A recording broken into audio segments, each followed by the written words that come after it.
Hello, welcome everybody. My name is Zach Parrish. I'm the programming librarian here at the Bexley Public Library. Before we get started, just a couple quick notes. Tonight's program is a hybrid program, so we're happy to see all of you in person. We are also joined by an online audience. So at the end of David and Cara's conversation tonight, if we have any questions, if you wouldn't mind just raising your hand, that way I can come around with a mic and those at home can hear what is being asked. And for those in person, David will also be selling and signing books at the end, so you'll have an opportunity to get a copy of what we're here to talk about tonight. I also want to just make a quick note. We have a ton of wonderful fall programs, so if you haven't already seen the program guide, feel free to grab one from the back.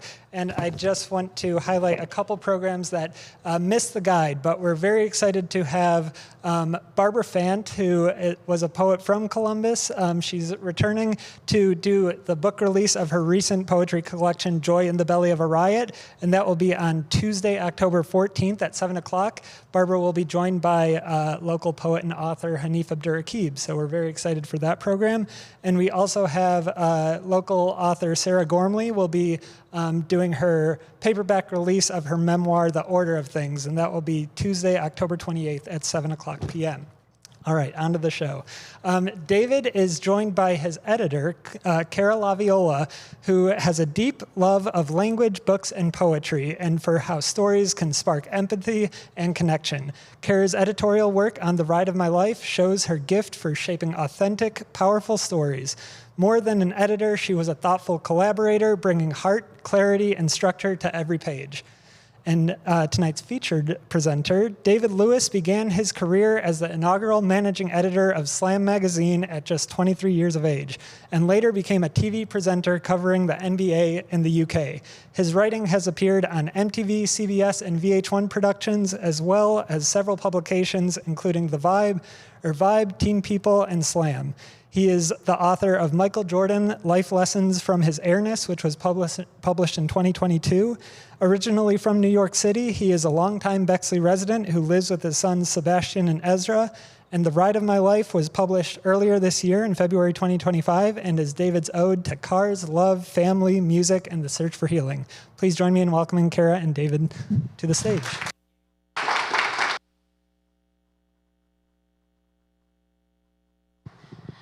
All right, you want to get started? Yeah, let's do it. Amazing. Well, thank you all again so much for coming. So excited to talk about this book. Let's dive right in. So, Dave, like the intro mentioned, you've written a book about Michael Jordan. In past years, we've even talked about you writing a book about your dad. Why write The Ride of My Life? What really sparked your decision to write this book? So, I'm from New York where nobody drives. I have friends who are 40 years old and don't know how to drive, so there's no car culture in New York. So I was just like, it seemed a strange thing for me to be into cars. My mom never owned a car. My dad was one of the worst drivers I've ever seen. He was basically Mr. Magoo behind the wheel. So, I bought cars when I was young. My first car was, I was 20, but my infatuation with cars was when I was 5 years old. I just loved Matchbox cars. I practiced parallel parking. What 5-year-old practices parallel parking? And I just noticed all the cars in New York City lined up, and I would look at the logos and the brands, and I just got so excited. So I don't know, maybe I was born that way. You know what I mean? So my parents didn't care about cars. My mom loved cars, she did, but she didn't ever buy one or own one for herself. So I started buying cars, and I asked I had about 25 cars I've bought, which is ridiculous. I mean, that's an obsession. Yeah. So I just, one day, my sister asked me, how many cars have you had? I was like, let me just write down the list. And so I wrote down the list, and I think I missed some, and I think the list got up to 25 cars, which is absurd. And so my sister said, maybe you should write a book about this. So that got me started. I always wanted to write a book. I always wanted to write a book about my dad and some other things in my life. But I looked at these cars and I made just a parallel with my life and the events that were happening and what was my issue with buying all these cars. So I wanted to write the book about cars, my journey, and kind of connecting just parts of my life with the kind of cars, that I had. And so I would kind of start each chapter that way. As you know, as an editor, editing my book, it's like I started each chapter with what car I owned at that time. So, but it was only 10 chapters, so I couldn't do 25 chapters. I had to keep it to 10, otherwise it'd be a huge book. So. Yeah, but talk a little bit more about that. It's cars really serve as both a backdrop in this book, but then they also are kind of key characters within the chapters themselves. They really provide reminders of the relationships you were in, the hardships you were going through, while also, being the solution to some of those hardships. And just talk a little bit more about that. When did you kind of see that motif also in your life of the cars kind of mirroring the relationships you were in and the problems and hardships you were going through? Unfortunately, I didn't realize any of that till I was like 54 years old. So the problem was when I was doing that, buying the cars, I didn't understand why. I later learned that I was definitely looking outside myself for things that would make me happy. Cars, so people, place, and things. I wasn't looking within. And so I'd go to these material things. I mean, I did love cars. I just do. I love the design. I know nothing about cars. Like I can't change the oil. I can barely change a tire.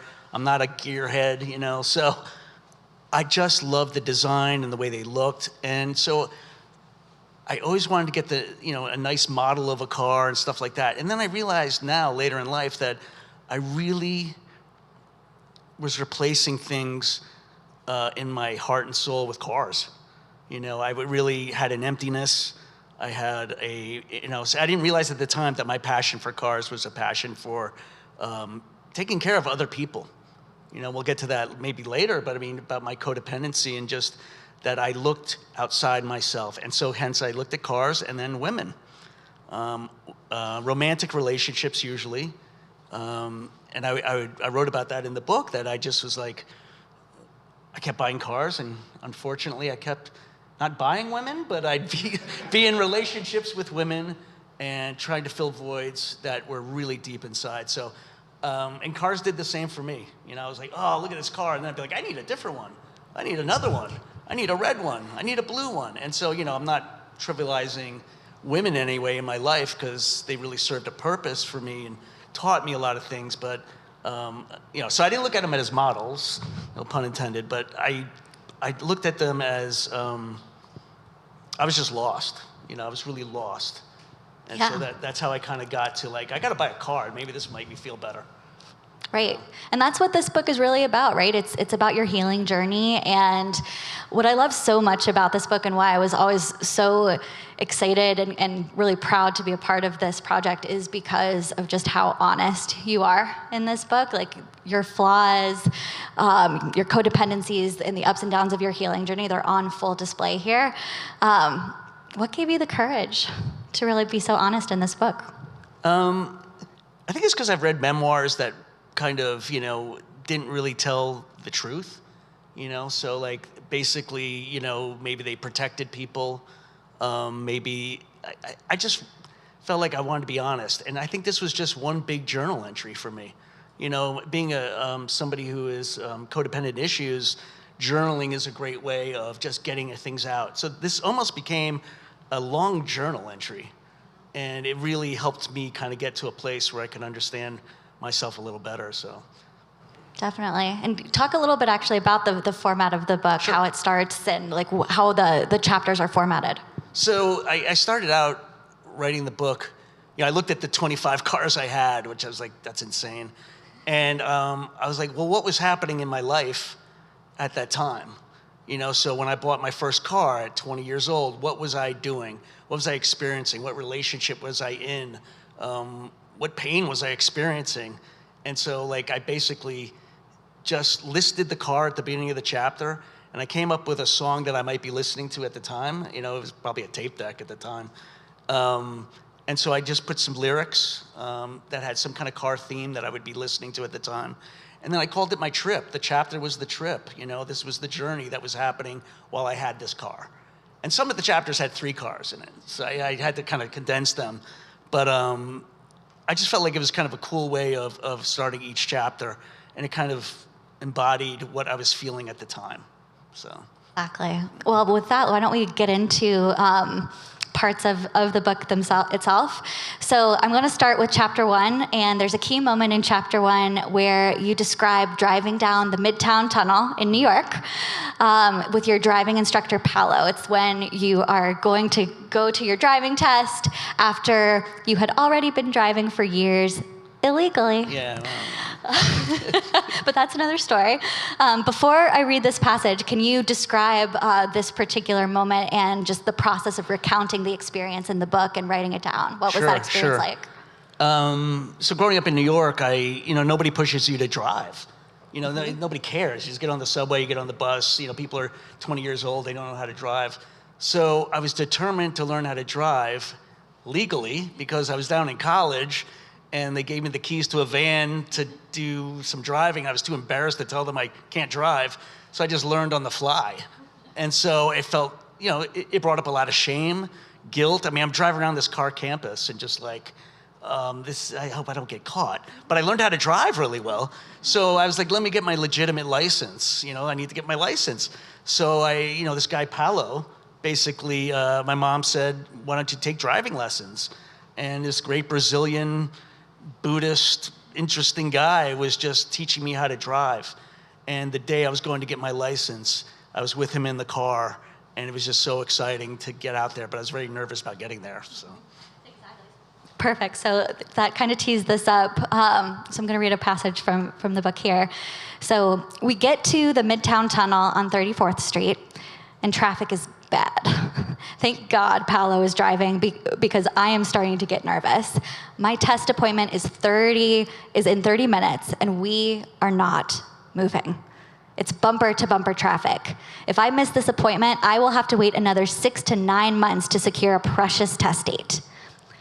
Now, it's 20 minutes before the test time, and we're on the Queens side of the Midtown Tunnel.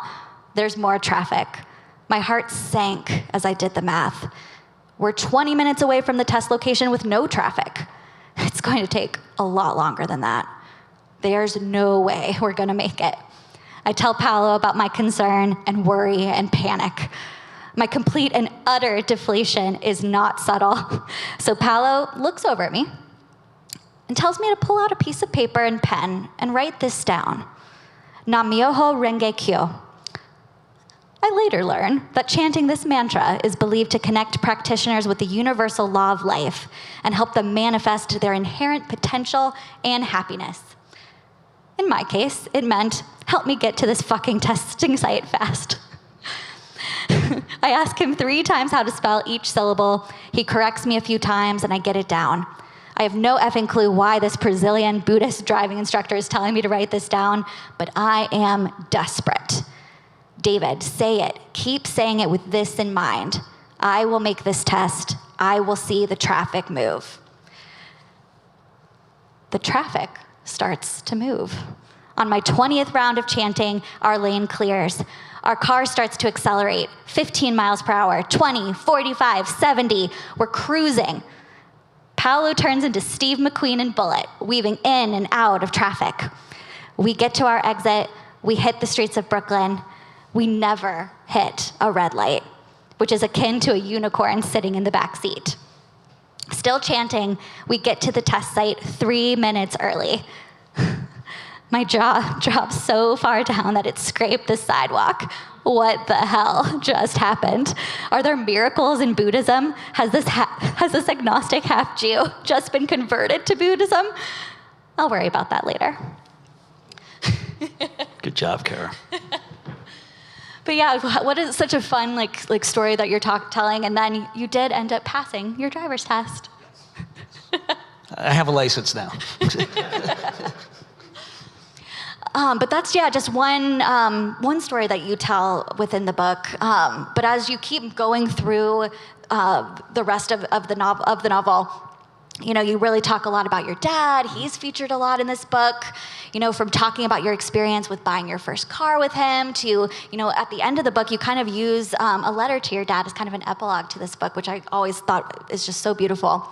Can you talk a little bit about your relationship with your dad and how it shaped this book? Yeah, my dad was a bookseller in New York, and my parents were divorced, and I kind of saw him here and there on weekends, vacations. My mom definitely got the brunt of things, being the single mom. So my dad was more the hero. So I got to have a lot of fun with him.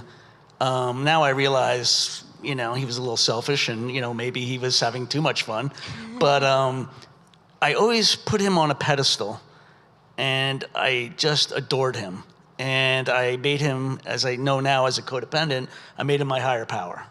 I did anything to please him. I would try to be the good kid, not ask for money, not ask for anything. And he would literally say, oh, you're such a good kid. And my mom would actually say, like, that doesn't make you a good kid. It just makes you not ask for what you need. And so, but my relationship with my father was, I just adored him. And I put him, like I said, on a pedestal. And he eventually came down off that pedestal, came crashing down, but, just made him human. But I always wanted to write a book about him because he had a lot of character. He didn't care about material goods. And this is a part of the book I have to read really quick because I think it's hilarious. Okay, yeah. No, he didn't like anything that cost more than like $5. Yeah. Yes, this is the man who reveled in looking as poor as possible. In fact, one time he took his hat off on Broadway to scratch his bald dome, and someone put $1 in it. Yeah, and just say more about him. Yeah, I definitely, as a kid, glamorized my father. I loved his character, and, he would buy shoes off the street. And I'd be like, Dad, I don't think you should buy shoes off the street. And he wouldn't even spray them with disinfectant. I was like, that's not good. So, but he kind of, I think from his background, growing up in Brooklyn and not having a lot of money, he kind of reveled in that kind of poverty feel. So he didn't really care about materialistic stuff. He liked traveling.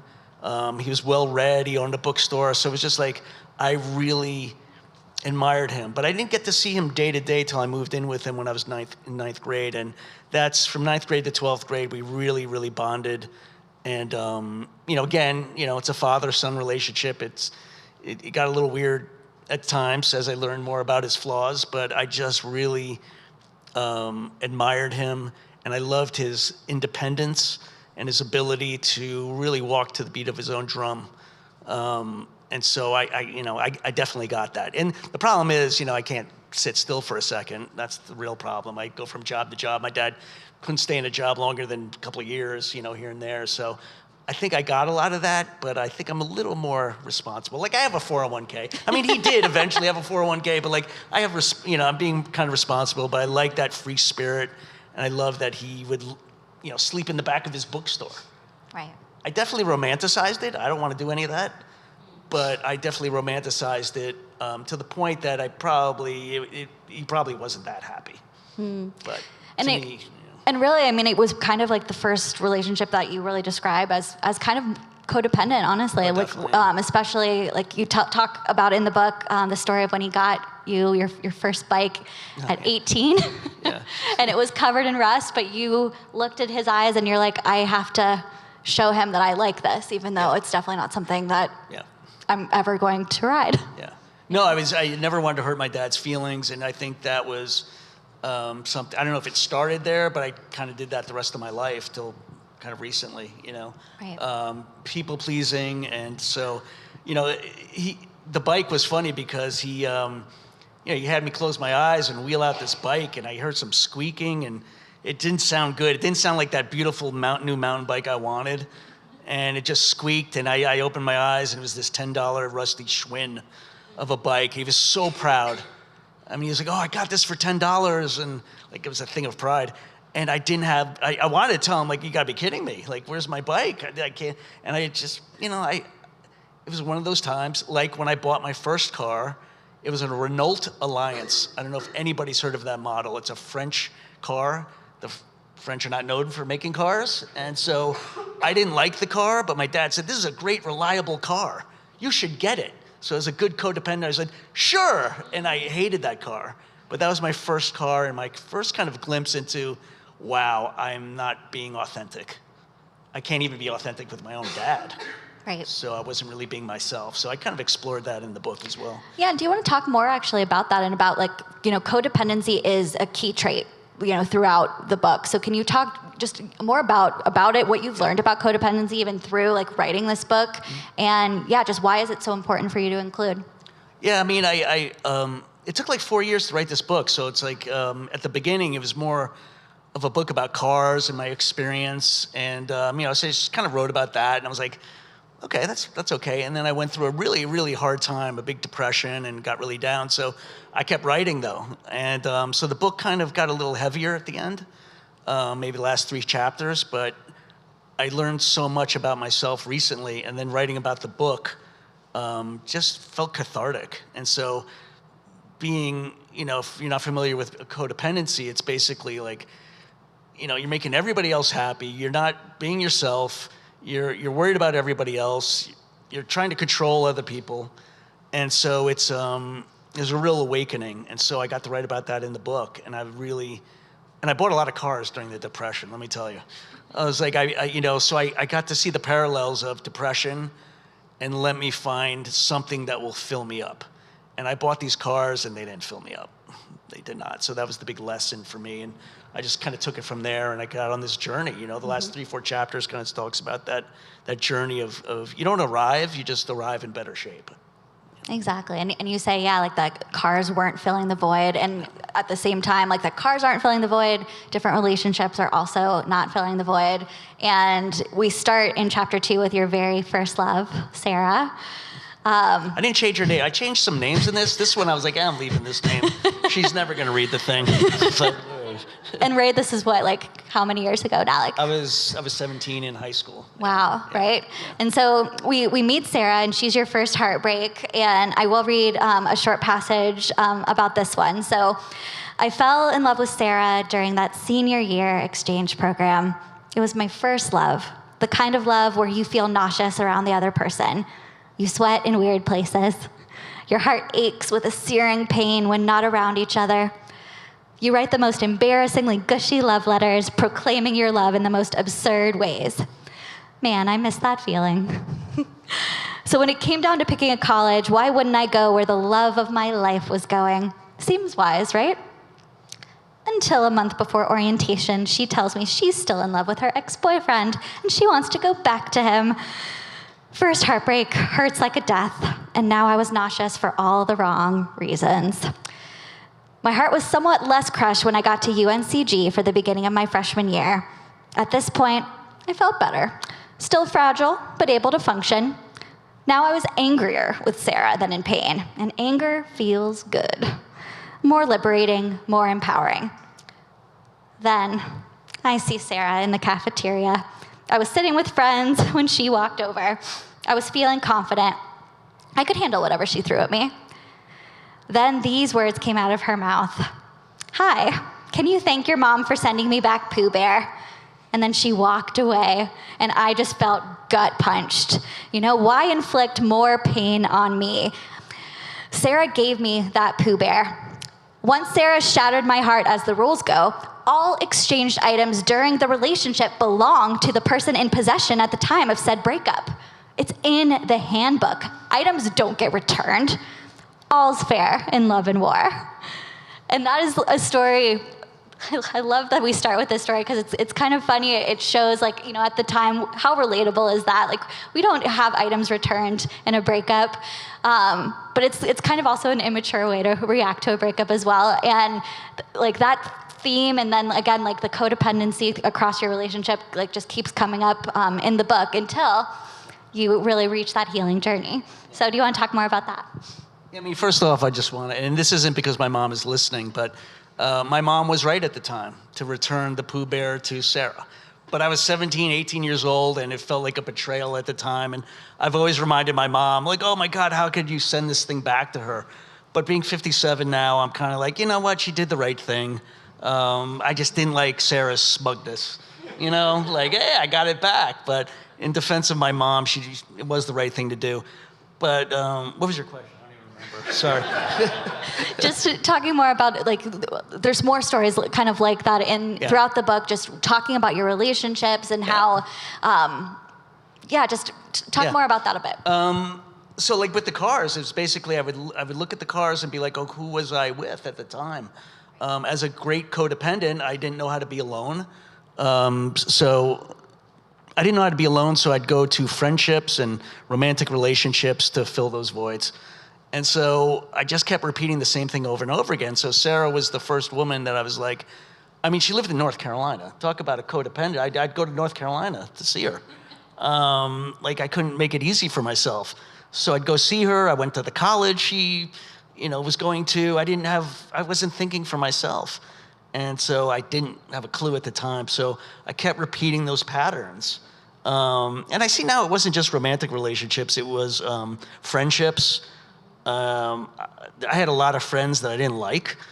But I was like, well, they like me, so that's good enough, right? So I knew something was wrong from the beginning, right, probably when I was a lot younger than 17, but I knew something was wrong, and I kept repeating the same pattern over and over again, and the whole insanity thing, right? I just keep repeating the same thing over, and I thought every time it would be different, but it wasn't until I got into like a 12-step program for codependency that I was like, oh, I need to love myself first.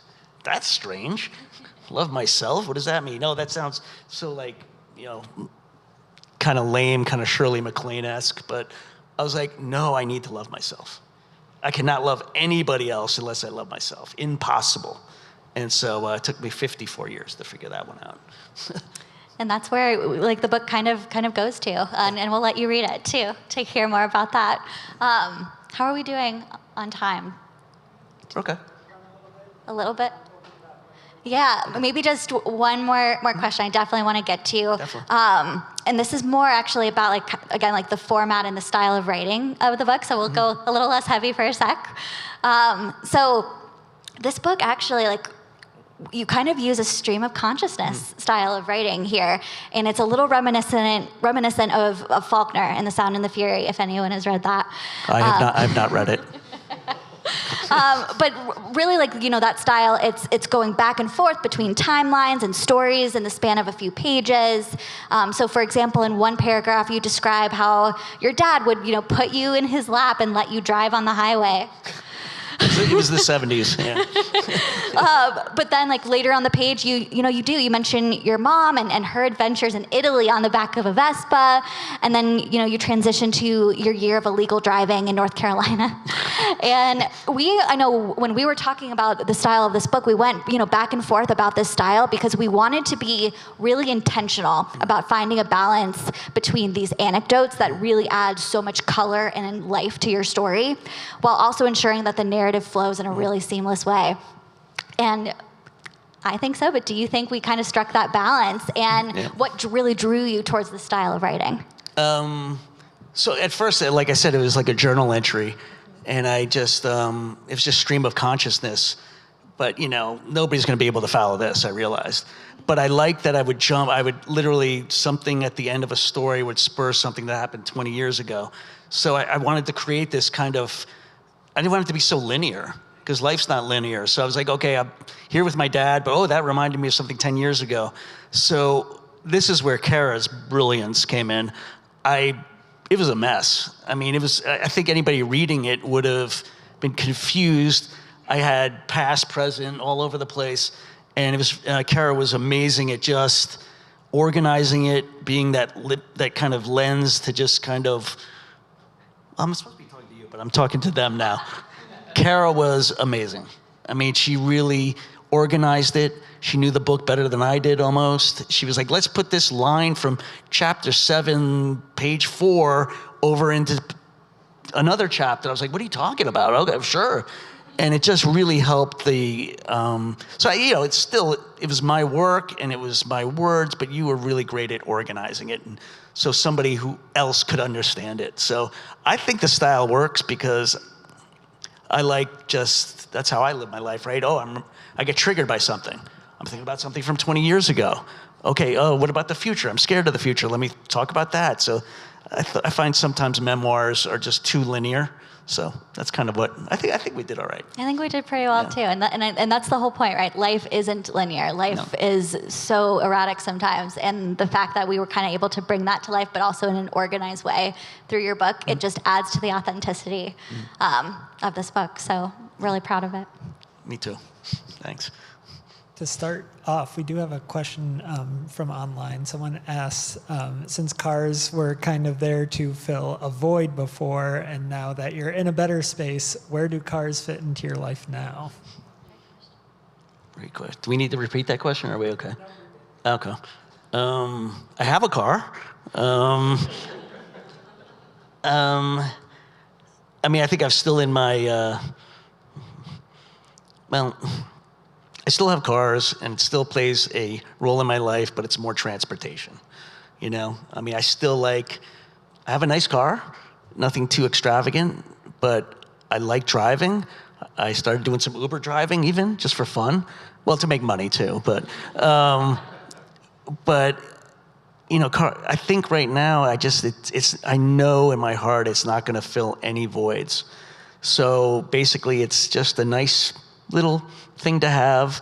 It doesn't make me happier. I mean, it makes me happier, but it's not all of it. It's not everything to me. So, I mean, just to kind of, right now I think I'm in a healthier place that I can see cars for what they are, just objects that are pretty to look at, and they feel comfortable to drive, and you know, that's it. Not like, oh my God, this is gonna solve all my problems. So I think I have a good, although I did buy my son a car that I liked, and it was a Mini Cooper, and I thought, wow, he's got it good. I bought him a Mini Cooper. My dad bought me a Renault Alliance. So I do like doing things for my son. He's not a car person, but, so I like driving the Mini. I do like driving it.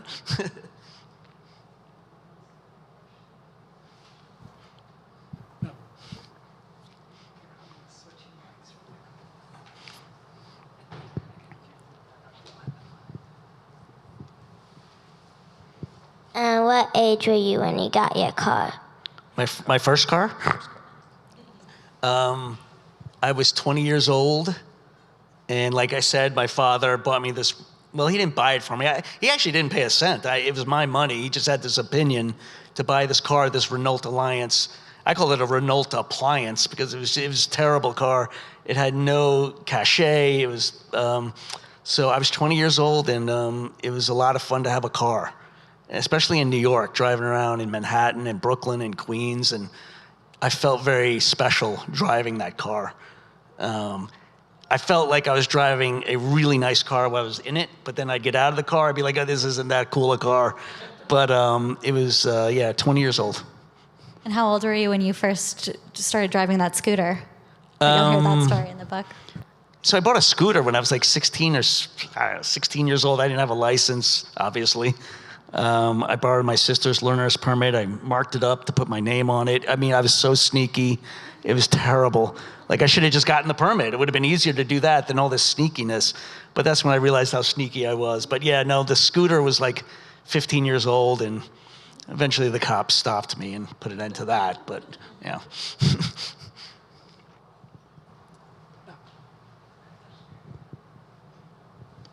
Hi, Dave. Great work on this book. Curious, after 4 years of doing it, how does it feel to have your stories out there? How do you go through the day knowing that you were brutally honest and changed readers' lives for sharing it?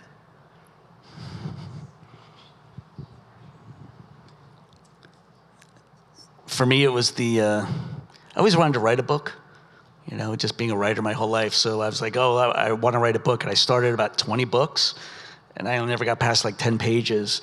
And so to spend 4 years doing this through some of the hardest times of my life, depression, mental illness, long COVID maybe, breakups, cars, it feels like a really great accomplishment. And I never used to be proud of myself. So now I am. I can honestly say I'm proud of myself for getting this down on paper. And I realized if 200 people read it or 10,000 read it, it doesn't matter. I got my art out there, and I'm really just proud of it. And I'm proud that Cara was part of it. And so I feel really good every day, proud of it. Yeah.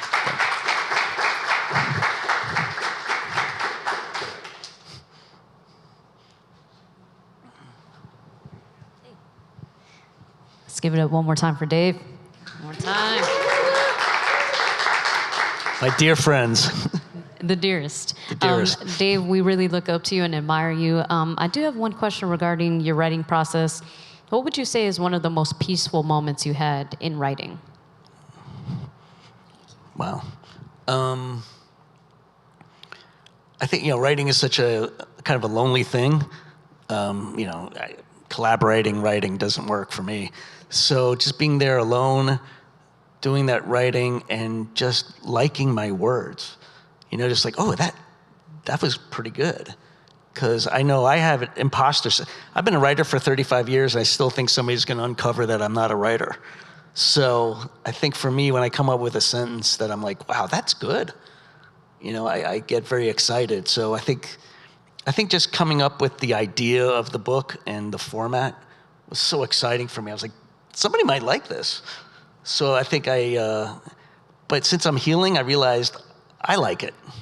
I like this book, and I like how I did it, and I like how the format, and it's okay if somebody else doesn't like it, it's okay. So that's, really happy with the book. Thanks.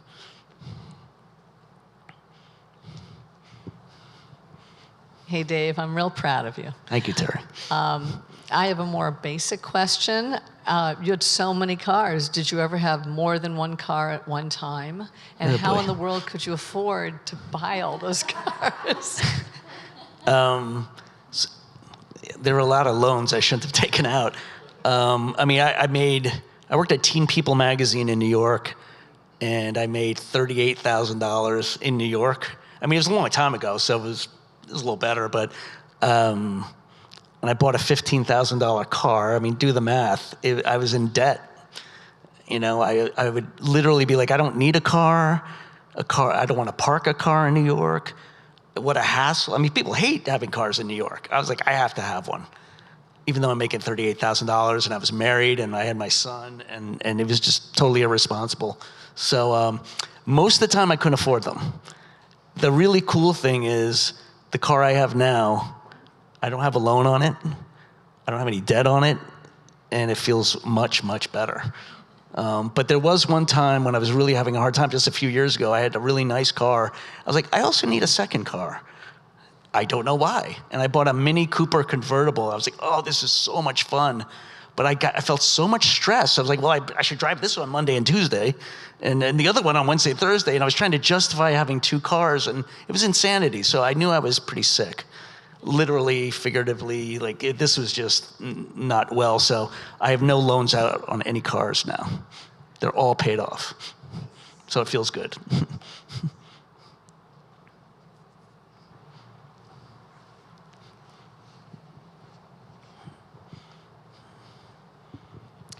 Hey, Dave.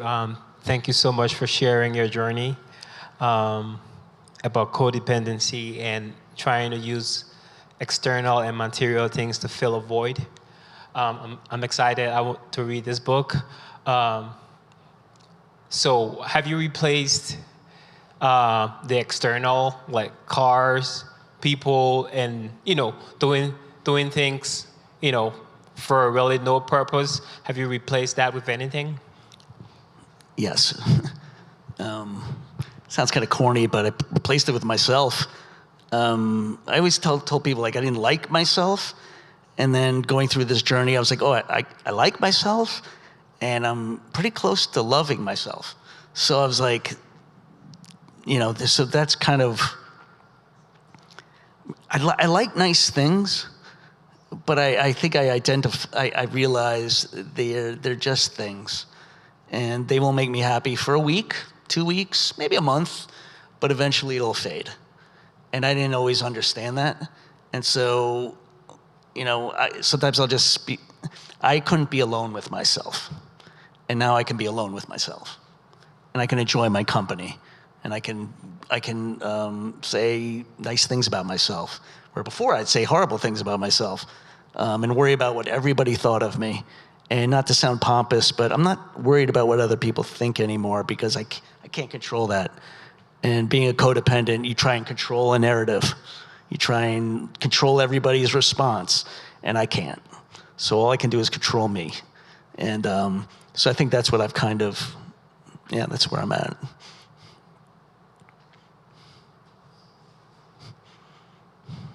I'm curious. So you wrote a book on Michael Jordan, and then you wrote this memoir.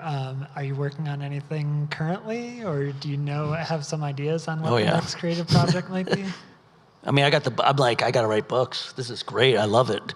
So Cara and I are going to do a poetry book together. I started writing kind of healing poems, like with codependent themes, like, I won't recite one. Now we've said it out loud, now we have to do it. Yeah, we have to do it. The pressure's on. But Cara's a great writer, and she's kind of the intense poet. I'm kind of let me just rhyme a lot, like a rapper kind of poetry. So we think combining them will be very interesting for people. So we're working on that. And then another book I'm working on right now is, I already have a name for it. It's called Driving with Humanity. So another driving theme, but it's about my 1-year experience driving Uber in Columbus. And there's other books out there from Uber drivers telling stories, but I think this one will be unique because it's not a narrative. It's very short little tidbits of just like, it's gonna be like the drive of the day. So it'll be 365 pages, and it'll be the drive of what happened, one drive that day. And I've met some interesting people. I met an ex-convict. I've met the head chicken salesman at Wendy's. I met 5 kids in my car who went to Fort Hays High School. I met is it politically, it's not, you can't say prostitute, I apologize. What's the political correct word? Sex worker. Thank you, very good. Yeah, you know that well. So I took to an appointment, and we talked about it. I talked to this ex-con. I asked him what he did in prison. I mean, fascinating stories that I think people will find interesting. So that's the next book I'm working on. So. Well, David and Cara, thank you so much for joining us, and thank you for this conversation. It was really meaningful, and congrats on the book. And for those in person, David will be selling and signing copies in the back. Thank you.